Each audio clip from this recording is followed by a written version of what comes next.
നാസർക്കയുടെ മകൻ ജനിച്ചതും വളർന്നതും ഒക്കെ ചെതലേത്താണ്. ഇപ്പൊ നിലവിലും ചെതലേത്ത് തന്നെയാണ്. നാസർക്കയുടെ മകനും ഈ സാപ്പിയും ഉറ്റ സുഹൃത്തുക്കളാണ്, ബച്പൻക്ക് ദോസ്താണ്. ഇപ്പോഴും അവര് ഒന്നിച്ച് തന്നെ നടക്കുന്ന ആളുകളാണ്. ബന്ധം മനസ്സിലായില്ലേ? എവിടെ നിന്നാണ് ഈ സാധനം വന്നതെന്ന് മനസ്സിലായില്ലേ? പിന്നെ തീർന്നിട്ടില്ല.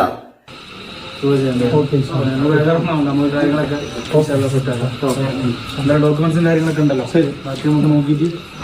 അപ്പൊ കുഞ്ഞാമ്പാണ്ടിക്കാടിന്റെ ലക്കി ഡ്രോ തട്ടിപ്പുമായി ബന്ധപ്പെട്ട് കൂടുതൽ വിവരങ്ങൾ പുറത്തു വന്നുകൊണ്ടിരിക്കുകയാണ് സുഹൃത്തുക്കളെ. കുഞ്ഞാമ്പാണ്ടിക്കാട് ആകെ പെട്ടു എന്ന് പറഞ്ഞാൽ മതിയല്ലോ. സംഭവം എന്താണ് ഏതാണെന്നുള്ളത് ഞങ്ങൾക്ക് പ്രത്യേകിച്ച് പറഞ്ഞേണ്ട ആവശ്യമില്ലല്ലോ. കുറച്ച് ദിവസങ്ങൾക്ക് മുമ്പ് ഈ പറയുന്ന കുഞ്ഞാമ്പാണ്ടിക്കാടിന്റെ ചാനലിൽ ഒരു ലക്കി ഡ്രോ നറുക്കെടുപ്പ് നടത്തിയിട്ടുണ്ടായിരുന്നു. ഒരുപാട് ആളുകൾ പങ്കെടുത്തൊരു നറുക്കെടുപ്പായിരുന്നു കേട്ടത്. ഇവിടെ ഒരു കൂപ്പണിന്റെ വില എന്ന് പറയുന്നത് 1000 രൂപയാണ്. ഇതുമായി ബന്ധപ്പെട്ട് ഞാൻ ചെയ്ത കഴിഞ്ഞ വീഡിയോയിൽ ഒരു കൂപ്പണിന്റെ വില 2000 രൂപ എന്ന് പറഞ്ഞിട്ടുണ്ടായിരുന്നു. പക്ഷെ ഇതുമായി ബന്ധപ്പെട്ട് ഞാൻ അന്വേഷണം നടത്തിയപ്പോൾ 1000 രൂപയാണെന്നാണ് മനസ്സിലാക്കാൻ സാധിച്ചത്. മിസ്റ്റേക്കുകൾ 2000 എന്ന് പറഞ്ഞതിൽ ഞാൻ ചോദിക്കുകയാണ്. എന്തായാലും 1000 രൂപയുടെ കൂപ്പണിന്റെ നറുക്കെടുപ്പായിരുന്നു 2 ദിവസം മുന്നേ കുഞ്ഞാന്റെ ചാനലിൽ നടന്നത്. അതിൽ ഒന്നാം സമ്മാനമായി ഇവർ കൊടുക്കുന്നത് ഒരു വീടാണ്, രണ്ടാം സമ്മാനമായി കൊടുക്കുന്നതോ ഒരു ജീപ്പ്, മൂന്നാം സമ്മാനം ഒരു ബൈക്ക്. ഇങ്ങനെ പോകുന്ന സമ്മാനങ്ങൾ. എന്തായാലും നറുക്കെടുത്ത് നമ്മുടെ കുഞ്ഞാമ്പാണ്ടിക്കാട് തന്നെയാണ്. എന്തായാലും ഒന്നാം സമ്മാനത്തിന് പുള്ളിക്കാരൻ നറുക്കെടുത്ത രീതി നമ്മളെല്ലാവരും കണ്ടതാണ്. കൈയൊക്കെ തായോട്ടിട്ട് തപ്പി പിടിച്ചിട്ടാണ് ആശാൻ ഒന്നാം സമ്മാനത്തിലുള്ള കൂപ്പൺ പൊക്കി കൊണ്ടുവന്നത്. അപ്പൊ തന്നെ എല്ലാവർക്കും ഡൗട്ട് ഉണ്ടായിരുന്നു ഇതിൽ എന്തോ ഉടായ്പുണ്ട് എന്ന്. എന്തായാലും അതിനുശേഷം ഹൈദർ മധൂർ എന്ന് പറയുന്ന വ്യക്തി കുഞ്ഞാമ്പാണ്ടിക്കാടിന്റെ ഈ ഉടായ്പ് പൊളിച്ചടിക്കൊണ്ട് രംഗത്ത് വന്നിട്ടുണ്ടായിരുന്നു അല്ലേ. സംഭവം എന്താണ്, ഇവര് താഴെ ഒരു പേപ്പറിൽ 3 സല്ലഡ പൊട്ടിച്ച് വെച്ചിട്ടുണ്ട്. അതിന്റെ അടിയിൽ ഒരു കൂപ്പൺ ഇങ്ങനെ ചീരി വെച്ചതാണ്. അത് തപ്പി പിടിച്ചതാണ് ഈ പറയുന്ന കുഞ്ഞാമ്പാണ്ടിക്കാട്.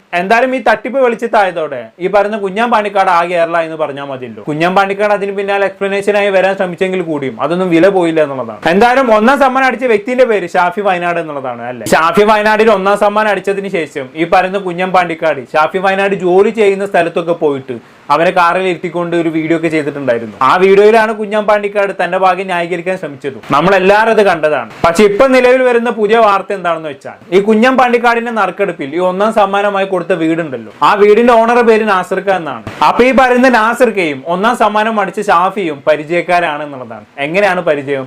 ഈ പറയുന്ന ഷാഫിയും നാസിർക്കന്റെ മോനും തമ്മിൽ കൂട്ടുകാരാണ്. ഇത് ഞാൻ പറഞ്ഞതല്ല, അവരുടെ നാട്ടുകാരൻ തന്നെ ഒരു വ്യക്തി പറഞ്ഞ കാര്യമാണ്. നിങ്ങൾ എന്നെ ഒന്ന് കേട്ടോക്കി.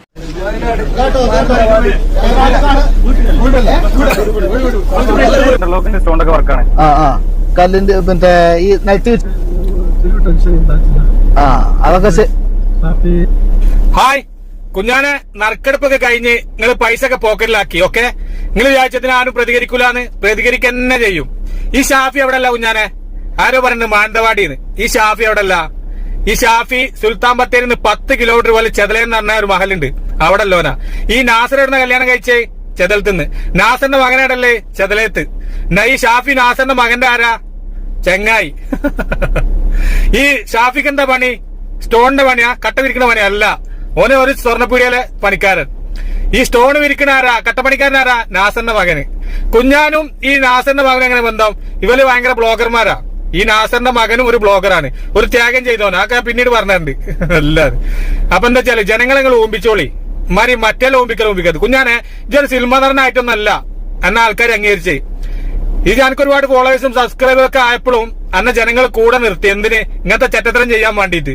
അതെന്റെ കുഞ്ഞാനെ, അനക്കും കിട്ടിയ ഒരു പങ്ക് കിട്ടിയില്ല എന്ന് ഒരിക്കലും പറഞ്ഞാൽ ഞാൻ അംഗീകരിക്കൂല.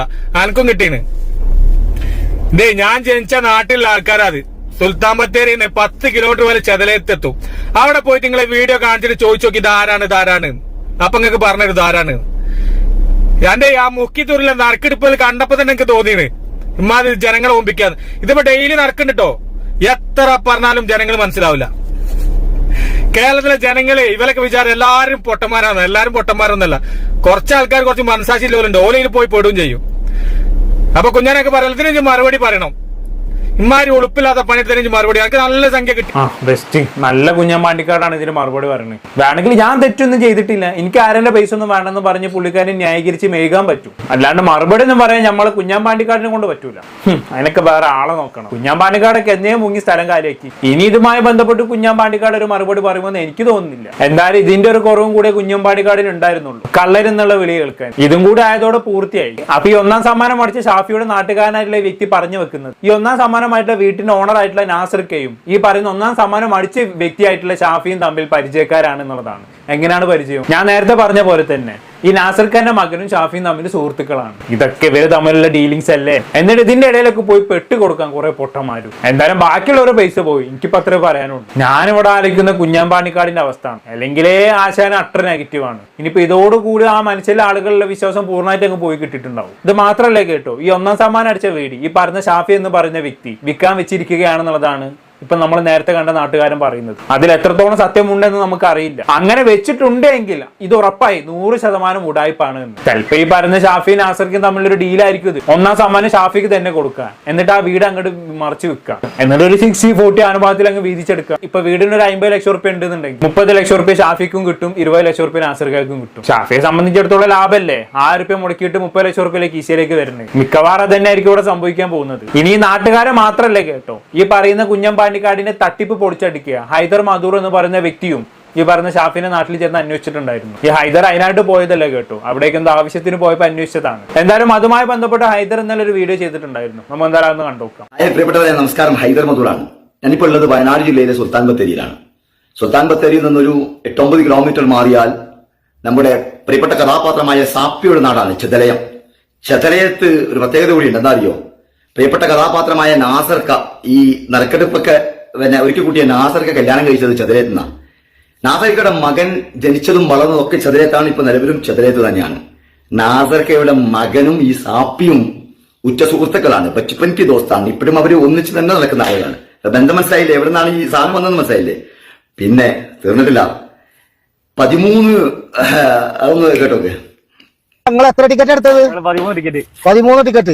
നിങ്ങൾ മാത്രം എടുത്ത്? നിന്റെ കണ്ണുകളിൽ വല്ലാത്ത വൈബ്രേഷൻ ഇങ്ങനെ ആ വീഡിയോയിൽ അന്ന് വന്നുകൊണ്ടേയിരിക്കുമ്പോ ഞാൻ അന്ന് തന്നെ ഞാനത് എടുത്ത് എഡിറ്റ് ചെയ്ത് വെച്ച സാധനമാണ്. നിരവധി തവണ ഇങ്ങനെ വൈബ്രേറ്റ് ചെയ്തുകൊണ്ടേയിരിക്കുന്നു. കള്ളത്തരം ചെയ്യുമ്പോൾ ഒരുപാട് തവണ ഇത് വൈബ്രേറ്റ് ചെയ്തുകൊണ്ടേയിരിക്കും എന്റെ പൊന്നുമോനെ സാപ്പി. നീ പറഞ്ഞില്ലേ 13 ടിക്കറ്റുകൾ എടുത്തു എന്നൊക്കെ പറഞ്ഞില്ലേ? ഇതൊക്കെ കൃത്യമായിട്ട് കള്ളമാണെന്ന് മനസ്സിലായി.